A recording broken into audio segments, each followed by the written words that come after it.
5-chi qissa.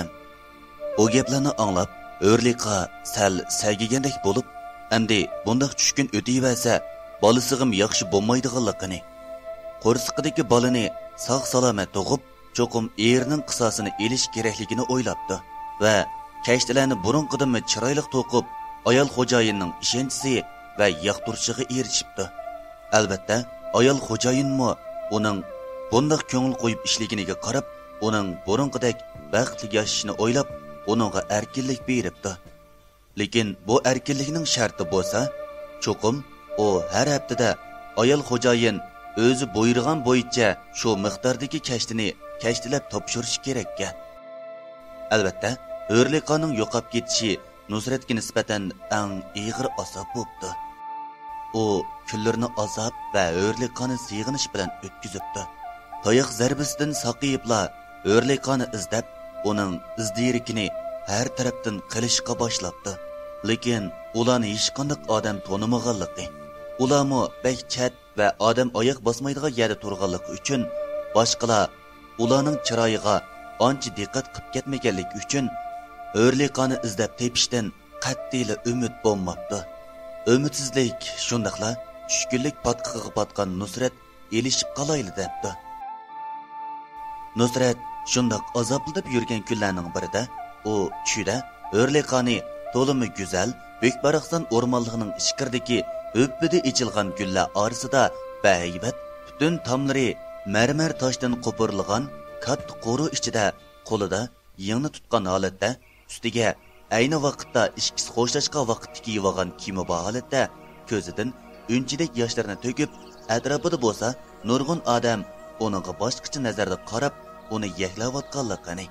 O'rliqaning bo'lsa bir tarafdan Nusratni chaqirg'ach, yana bir tarafdan ma'lum bir joyning ismini davatganligini, biroq har qancha qilmo o'zining anglamayotganligini, uning yeniga berishga shuncha kuchigan bo'lsa-mu, lekin xuddi ularning orliqida ma'lum bir to'siq bordek kuchapmi o'tamayotganligini, O'rliqaning bo'lsa uningga hadab qo'l pulangishlayotganligini tushyapti. Nusratning yuraklari do'pildab so'qib, peshonasidan tar qo'ylig'inicha uyg'onib ketibdi. Uyg'ong'inicha xuddi kichik boladek esadab, ovoz chiqarib yig'lab ketibdi. Lekin Nusratning yig'isiga mung bo'g'idek, dardiga darmon bo'g'idek odam chiqmay, yostiqlari o'l bo'g'inicha uyquga ketibdi. Bu qitim bo'lsa, u tushida O'rliqani har tarafdan izlayotgandek, lekin har qancha chiqibmi uni topolmagadek. Oxiri bek charchab ketganlikdan to'limi uzun yillik noit yo'g'on daraxtga yo'linib, azoblanib yosh to'kib o'ltirsa, to'limi omaq ham kichik chochlarini ikki tarafdan bo'g'ib olgan 6 yoshlar chamisidagi bir qiz kelib, "Aka, mening qo'yinchiqimni boshqalar tortib oldi. Menga elib bering." Davat qo'dak. Nusrat bo'lsa, "Singlim, bo'ldi, meni avor qilmay, o'zingiz o'ynang" deb qiz bilan kori bo'lmasa, qiz bo'lsa, uning yenidan ketmay, u qayaga bo'lsa, shu yerga agishib yurgidek.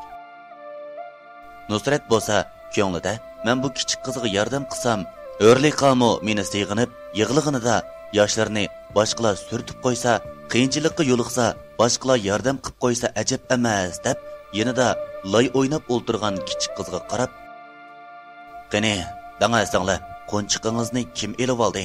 Nimishqa yutirib qo'ydingiz?" Qiz Nusratning quchqiga chiqib o'ltirib, tatliq tillari bilan, "Menga qo'yinchiqimni akilib beramsiz?" deysa, Nusrat u qizni erkilatgach, u qizga bosh langishtirayotgandek. Qiz bo'lsa, xo'shalliqida gapining oxirini davomlashtirib, "Mening qo'yinchiqim to'limi umoq, siyirxirangli qo'nchiq. Uni menga bovam elib bergan. Lekin bir kuni qo'yinchiqimni uyimning oldida o'ynayapsam, bizning mahalladagi to'limi siymiz ham bekli eski bir qiz tortib oldi. U bekli siymiz ham mendan cho'ng bo'lganligi uchun mening uninga kuchim yetmadi. Men sizni uning uyiga boshlab boray" deb uning qo'lidan tortib, ikki tarafi yo'g'on teraklar bilan qoplangan, yo'lning o'ttiri bo'lsa, sapsiriq daraxtdan to'kilgan yupurmoqlar bilan qoplangan, to'limi uzun ketgan yo'ldan o'tib, o'rkashlab eqibatgan daryoni kesib o'tib, to'limi katta selingan, darvozalari bo'lsa oltin rangda sirlangan bir qo'roning oldiga kelib to'xtabdi va umid ishonchga to'lgan ko'zlari bilan Nusratga tikilibdi. Nusrat toza tushunmagandek bo'lib, "Singlim, bu qizning ota-onasi uyda bormi? Menga dangchi" debdi. Uning dadisi yo'q, opasi bilan birga turdi. Uning uyidagilari bekli boy. Doim boshqalarni bo'zaq qiladi. Uning uyida yana bir chiroyli ojash bor. Ularning tuqqunimi emasmi bilmayman. Doim bechoralarcha kimdir birining ismini chaqirib yig'laydi. Debdi. Nusrat qizchaqning gaplarini anglagandan keyin, "Singlim, biz ishni chekib boqayli. Odam chiqsa, men sizning qo'nchiqingizni elib beray" debdi. Qizmi xo'shallik va ishonch bilan boshlang'ich debdi. Nusrat kiyimlarini tuzashtirib, ishni chekishga boshlabdi. Ishni xeyli bir haza chekkan bo'lsa-mu, biroq ish birasi ochay demabdi. Nusrat bilan qiz umidsizlik ichida turganida ishni biri ichibdi. Ishning ichilishi va eshik ochgan odamni ko'rish bilan tang Nusrat o'zini tutamay ko'z yesh qilishga boshlabdi. Chunki u ishini ochqini boshqa biri bo'lmasdan Nusratning yaxshi ko'rgan oshiqi O'rliqa ekan. İkisi bir-birini bag'riga ching besishib, bir-birining sochlarini purabdi. Dal shu paytda bir qo'l kelib, u ikkisini ajratganicha O'rliqaning uzun sochlaridan yulib, so'rab ipmengapti. Nusrat har qancha qilibmi O'rliqani uning qo'lidan tortib ololmabdi. Nusrat tushib naq mushiyaga kelganda, tushida tortib quchoqlagan O'rliqaning o'rniga yostiqni quchoqlab tortganicha uyg'onib ketibdi. Nusratning bu qitimliq uyg'ongan vaqtida allaqachon tongmi otgan bo'lib, Nusrat birdam yostiqni silab yetib etgandan keyin tushida xuddi tushida yuz bergan ahvollar amaliyotda bo'lgandek O'rliqaning rostilla bir yerga qamilib qolganidek uning birisining xo'rlishiga uchrayotgandek tuyg'uda bo'pti.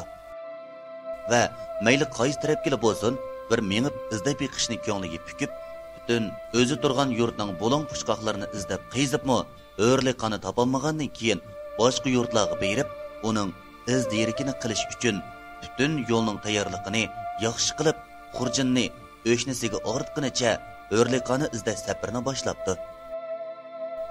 O'rliqa bo'lsa, xo'jayinning uyida texim erkinlikka erishgandan keyin, garchi Nusratning o'lganligini anglagan bo'lsa-mu, yuragidagi Nusratga bo'lgan muhabbati va sig'inishni besish uchun uyga qarab mengapti. Biroq O'rliqaning uyga kelgan vaqti dal Nusratning O'rliqani izlab boshqa yurtga ketgan vaqtiga to'g'ri kelganligi uchun Nusratning texi o'lmaganligini burunqidagila bilmay o'tibdi. Va har kuni degidek mush uyda turib Nusratning yo'qligini chandurmay, xo'jayin ayolning kashtisini yaxshi tikib, kunlarini yaxshi o'tkazish bilan birga qo'rsiqimi kun sari yo'g'inashga boshladi. Shu jarayonda u eliq xo'jayin ayolning xizmatchisini o'z uyiga pat-pat ilib kelib, ikkisi bu uyda tang turdigan bo'pti. Ular bir kuni birlikda suv bo'yiga berib, suvga chimilayotgan vaqtda bir muncha odam to'p to'zitqinicha otga minib, ularning yenidan o'tib ketib-otgach, ularga qarab, "Qizlar, sizlarni avor qiladigan bo'ldik. Bozorga kirish uchun qaysi yo'l bilan mangamiz?" debdi.